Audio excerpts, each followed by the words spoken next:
اعوذ باللہ السمیع العلیم من الشیطان الرجیم من حمزه ونفخه ونفثه بسم اللہ الرحمن الرحیم۔ پکھا نہیں لٹا۔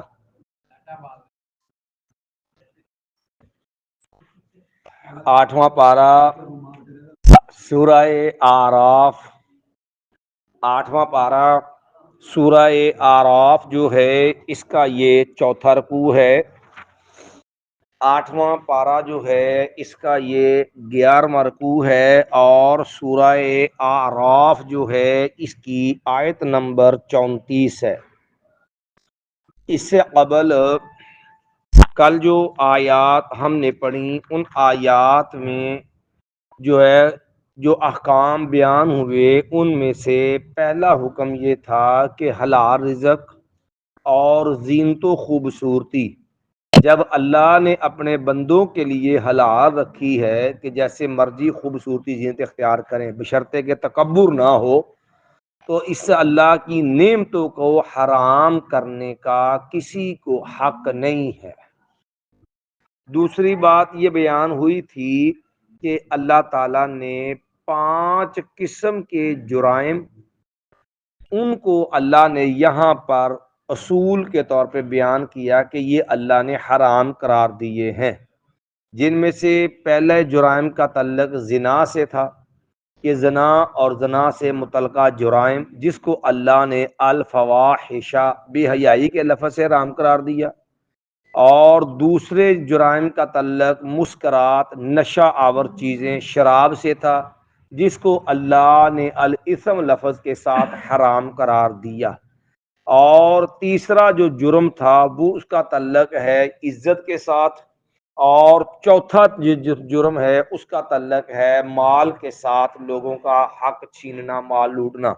ان دونوں جرائم کی حرمت کو اللہ تعالیٰ نے البغی دیدہ درستہ زیادتی اس لفظ کے ساتھ اللہ نے اس کی حرمت کو بیان کیا، اور 5واں جرم تھا اللہ کے ساتھ شرک اور اللہ پہ الزام، اللہ کی طرف جھوٹ منسوب کرنا، نبی علیہ السلام پہ جھوٹ بولنا۔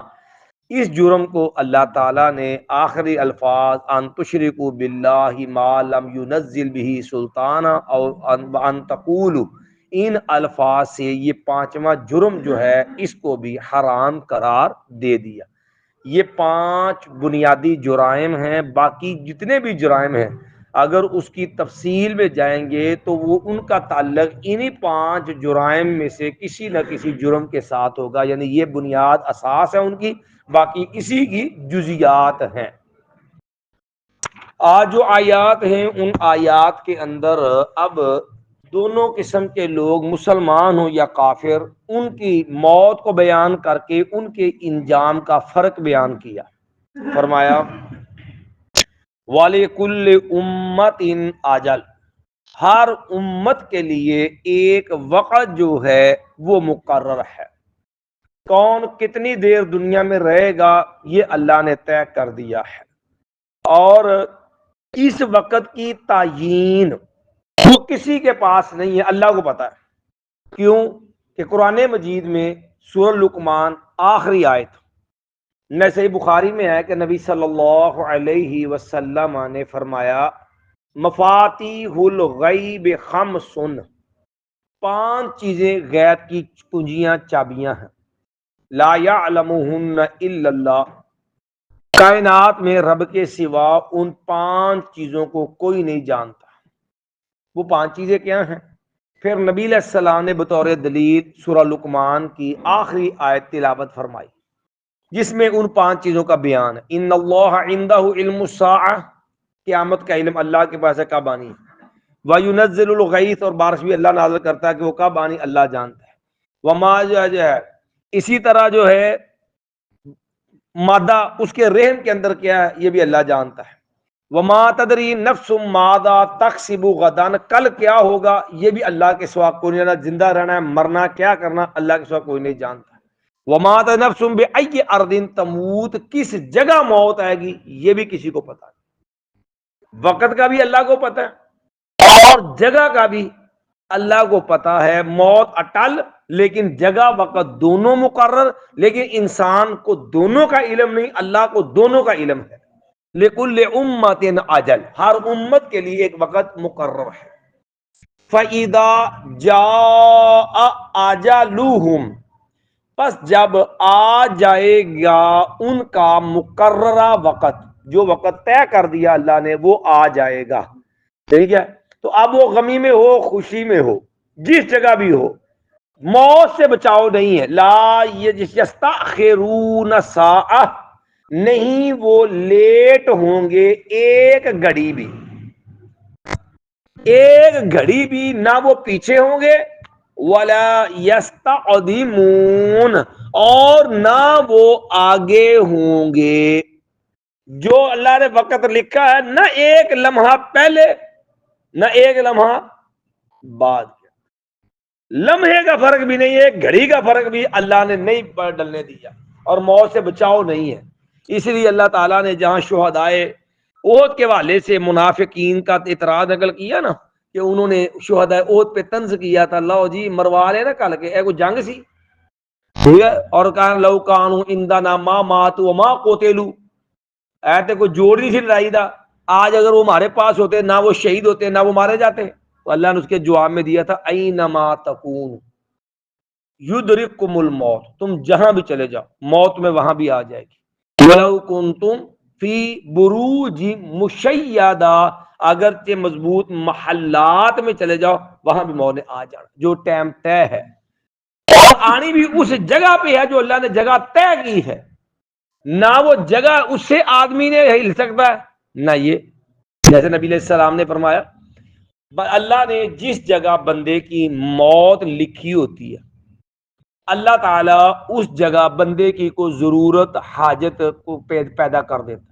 انسان اپنی دنیا کے کام ضرورت حاجت کے لیے وہاں جاتا ہے، اور جب اس جگہ پہ پہنچ جاتا ہے، آج کا لفظ پن پوائنٹ، وہ ایگزیکٹ نشان، وہ بالکل اصل نشان جگہ جو اللہ نے طے کی، تو پھر وہیں پر اس کی روح کیا جاتی ہے، قبض ہو جاتی ہے۔ اور پھر لوگ ویندے رہتے چنگا بھلا کھڑا ہوتا ڈگ پیا، لے نہ ادھر آمدہ والا کیوں نہ آتا، وہ لوگوں کی باتیں ہیں، لیکن جو رب نے طے کی ہے وہ ٹل نہیں سکتا۔ میں یا بنی آدم، اے آدم کے بیٹو، اے اولاد آدم، اما یأتینکم رسول منکم، یقیناً آئیں گے تمہارے پاس، من رسول، کئی رسول، منکم تمہیں میں سے۔ یہ بھی عقیدے کا مسئلہ ہے کہ اللہ تعالیٰ نے انبیاء علیہم السلام کی جنس جو ہے اس کا تعین کر دیا، جتنے بھی نبی رسول آئے وہ سارے جو ہیں وہ انسانوں میں سے آئے ہیں۔ جنوں میں نبی رسول کی کوئی دلیل شریعت میں نہیں ملتی کہ جنوں میں کوئی رسول آیا۔ عموم سے تو بعض لوگ استدلال کرتے ہیں لکل امت جو ہے لکل قوم ہاد، ہر قوم کے لیے ایک رہنما، قرآن میں یہ اللہ نے کہا ہے، یا اسی طرح اللہ تعالیٰ نے فرمایا وَإِن مِّنْ أُمَّةٍ إِلَّا خَلَا فِيهَا نَذِيرٌ، ہر امت میں ڈرانے والا گزرا ہے، لیکن واضح کوئی دلیل جنات میں نبی رسول کی نہیں ہے۔ لیکن یہ اللہ نے فرمایا انسان آدم علیہ السلام کی اولاد کو مخاطب فرمایا تم میں سے رسول آئیں گے، اس لیے نبی کی جنس اولاد آدم ہونے کے ناطے انسان ہے، خاکی ہیں، بشری ہیں نبی سارے۔ اور یہ عقیدے کا مسئلہ ہے، ہمارے ہاں تو فرقہ واریت کا شکار ہوگا نا یہ مسئلہ کہ جی بشریت اور جی نورانیت کا مسئلہ، یہ مسئلہ عقیدے کا مسئلہ ہے۔ عقیدے میں یہ طے ہے کہ نبی علیہ السلام انسان ہیں، مرد ہیں، آدم علیہ السلام جو ابراہیم آدم علیہ السلام کی اولاد میں سے ہیں، ابراہیم علیہ السلام کی نسل میں سے ہیں، قریشی ہاشمی ہیں، آمنہ کے بیٹے ہیں، عبداللہ کے آمنہ عبداللہ کے بیٹے ہیں، عبد المطلب کے پوتے ہیں، اور عربی ہیں۔ اگر کوئی بندہ کہے نا میں محمد رسول اللہ پہ تو ایمان رکھتا ہوں، مجھے یہ نہیں پتا وہ عرب والے ہیں کوئی اور ہیں، تو بالاتفاق ایسا بندہ کافر اور مرتد شمار ہوگا، ایسا بندہ مسلمان نہیں ہے۔ یعنی عقیدے کا معاملہ اس قدر کلیئرٹی میں ہوتا ہے، کلیئر ہوتا ہے کہ نبی علیہ السلام مکے میں پیدا ہوئے، مدینہ میں فوت ہوئے، آپ کا حسب و نسب، ہر چیز پہ ایمان ضروری ہے۔ تو میں رسول منکم، تم ہی میں سے رسول ہوں گے، یقصون علیکم آیاتی، وہ پڑھیں گے تم پر میری آیات، کیونکہ نبی رب کا نمائندہ ہوتا ہے، نبی کے پاس جو بھی پیغام ہوتے ہیں وہ اللہ کے دیے ہوئے ہوتے ہیں، نبی اپنی مرضی سے پیغام نہیں دے سکتا، نبی کو جو بھی پیغام ہوگا وہ اللہ کی طرف جو ملنا ہے اس نے وہی پیغام دینا ہے۔ جیسے یہ بات اللہ نے سورہ نجم میں بھی نبی علیہ السلام کے بارے بالکل سمجھائی کہ جو ہے وما ينطق عن الهوى ان هو الا وحی یوحی، کہ نبی صلی اللہ علیہ وسلم اپنے خواہش نفس سے نہیں بولتے، آپ جو بھی کہتے ہیں وہ اللہ کی وحی ہوتی ہے، وہ تم پر میری آیات پڑھیں گے۔ اب ان آیات کے پڑھنے کے بعد لوگوں کا طرز عمل ظاہر بات ہے وہ دو طرح کا آئے گا۔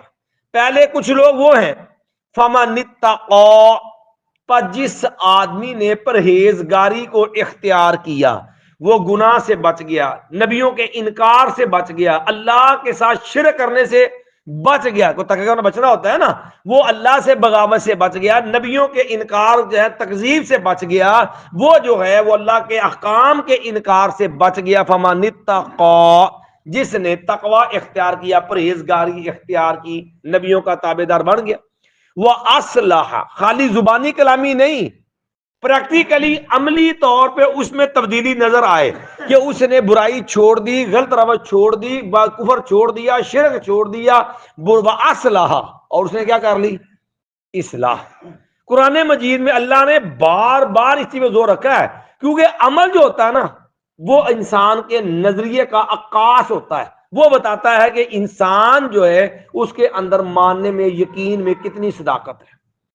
دیکھو نا، جہاں بھی اللہ نے ایمان کی بات کی نا، آمنوا وعملوا الصالحات، جو ایمان لے نیک عمل کی، عمل سے پتہ چلنا ہے کہ یہ کتنا کو ماننے والا ہے۔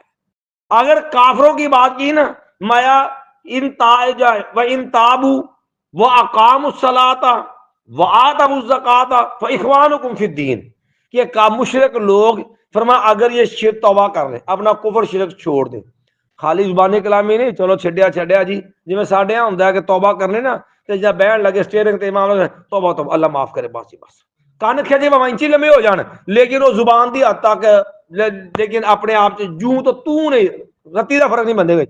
مایا ان تابوا واقاموا الصلاۃ وآتوا الزکاۃ، توبہ کریں، نماز پڑھیں، اللہ نے مال دیا زکوٰۃ دیں، فاخوانکم فی الدین، پھر تمہارے بھائی شمار ہوں گے، خالی زبانی دعوے پہ نہیں، ان کی عملی، ان کے کردار میں بھی نماز کا رنگ، ان کے مال میں بھی اللہ کا حق نظر آیا ادائیگی والا، تب اللہ مسلمان مانتا، ورنہ مسلمان بھی اللہ ان کو نہیں مانتا، بغیر نماز کے، بغیر زکوٰۃ کی ادائیگی کے اللہ مسلمان بھی تسلیم نہیں کرتا۔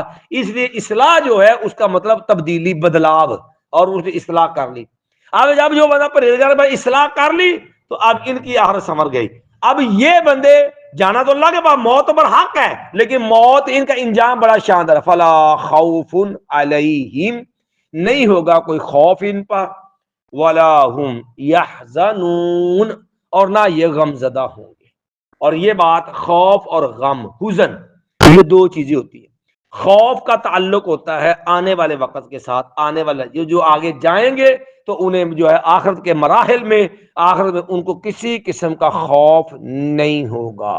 اور حزن کا تعلق ماضی گزشتہ معاملات سے ہوتا ہے کہ وہ دنیا جو چھوڑ گئے، وہ دنیا جس سے وہ نکل گئے، انہیں اس چیز کے اوپر کوئی غم نہیں ہوگا، کوئی ان کے اوپر قلق نہیں ہوگا ان کے دل کے اندر، نہ دنیا چھوڑنے کا غم ہوگا، نہ اللہ کے اسے کسی چیز کا کوئی ڈر۔ اور کیوں؟ انہوں رب کے بن کے گئے ہیں، انہوں نے اپنا کفر چھوڑ کے وہ رب کے تابع ہو کے گئے ہیں، انہوں نے اپنے آپ کو بدل رب کے لیے سارا کچھ چھوڑ دیا، تو اس لیے انہیں آنے والے حالات سے کوئی خوف نہیں ہے، دنیا میں جانے کا ڈر، غم نہیں ہوگا۔ والذین کذبوا بآیاتنا، اور وہ لوگ جنہوں نے جھٹلا دیا ہماری آیات کو، وہ اس نے زبان سے جھٹلایا یا اپنے عمل سے انہوں نے جھٹلا دیا، کیونکہ بعد کا بندہ اندروں ماندا ہوندا ہے لیکن اپنے مفادات پہ آ کے پھڑک جاتا ہے، یقین پورا ہوندا ہے، تو ایسا بندہ بھی جھوٹا، کذاب اور مکذب ہی شمار ہوتا ہے کہ یہ مکذب ہے۔ کئی مثالیں اس کے مل جائیں، ہرقل بادشاہ ہی لا لو۔ اب ہرقل جو روم کا بادشاہ تھا، سپر پاور سی، انہوں اینا یقین سی کہ نبی علیہ السلام بر حق نے کہ انہیں صاف کیا سی کہ علیہ جو کیا تر جو کوئی بندہ سمجھدار دنا نہیں میری ان کے لفظ سے بخاری کے اندر کیا تم جو ہے کامیابی اور ہدایت چاہتے ہو تو نبی محمد صلی اللہ علیہ وسلم کو مان لو جو ہے اگر میں ملاقات میری ہو جائے لتجشم تو میں بڑا جو ہے پرجوش انداز سے اس نبی کا استقبال کروں گا والا غسل تو قدم میں ہے اور میں اس پر نبی کے پاؤں دھوؤں گا. یہاں تک جملے کہہ دے رکھل بادشاہ نے جو ابو سفیان رضی اللہ والا مکالمہ ہے نا صحیح بخاری میں, یہاں تک اتنا یقین تھا اسے, لیکن اپنے مفاد آئے تو چھڑک گیا. اب وہ یقین کس کام کا جس یقین کے بعد اقرار کا حوصلہ نہ ہو. تو میں والذین کذبوا بآیاتنا جو جھٹلا دی ہماری آیات کو واستکبروا عنہا اور انہوں نے تکبر کیا اس سے. اور تکبر کا ایک ہے دیکھو نا ایک بندہ اپنے مفادات پہ انکار کرتا ہے سمجھے. اب ہرقل کا انکار کیا تھا وہ مفادات پہ تھا لیکن تکبر کا انداز تھا ابلیس والا جیسے قرآن میں اللہ نے کہا بھی نا واستکبر وکان من الکافرین. تکبر کیا ہوتا ہے؟ تکبر میں دو چیزیں ہوتی ہیں. نمبر ایک حقیقت کا سچی بات کا حقائق کو جھٹلا دینا. پتہ ہے کہ یہ بات ٹھیک ہے اصل معاملہ یہی ہے اس بات کی حقیقت یہی ہے لیکن وہ نہیں مانتا جھٹلا دیتا اور ساتھ میں ان کو اس کو جھٹلاتا بھی ہے اور ان کو کمتر حقیر بھی سمجھتا. جیسے آدھا ابلیس نے سجدے سے انکار بھی کیا, اللہ کا حکم برحق تھا, انکار بھی کیا اور آدم علیہ السلام کو حقیر بھی سمجھا کہ انا خیر من, میں اس سے زیادہ بہتر ہوں, خلقتنی من نار خلقتہ من طین, کہ میں آگ سے بنا یہ مٹی سے. تو یہ دو چیزیں جو ہوتی ہیں ان کا مجموعہ جو ہوتا ہے یہ تکبر ہوتا ہے. جیسے رسول اللہ صلی اللہ علیہ وسلم کے پاس ایک صحابی آیا نا تو نبی علیہ السلام کی حدیث سنی کہ نبی علیہ السلام نے آیا من کان فی لا يدخل الجنۃ من کان فی قلب مثقال حبۃ من خردل من کبر, جس بندے کے دل میں ایک رائی کے ذرے برابر بھی تکبر ہوگا وہ جنت میں نہیں جائے گا.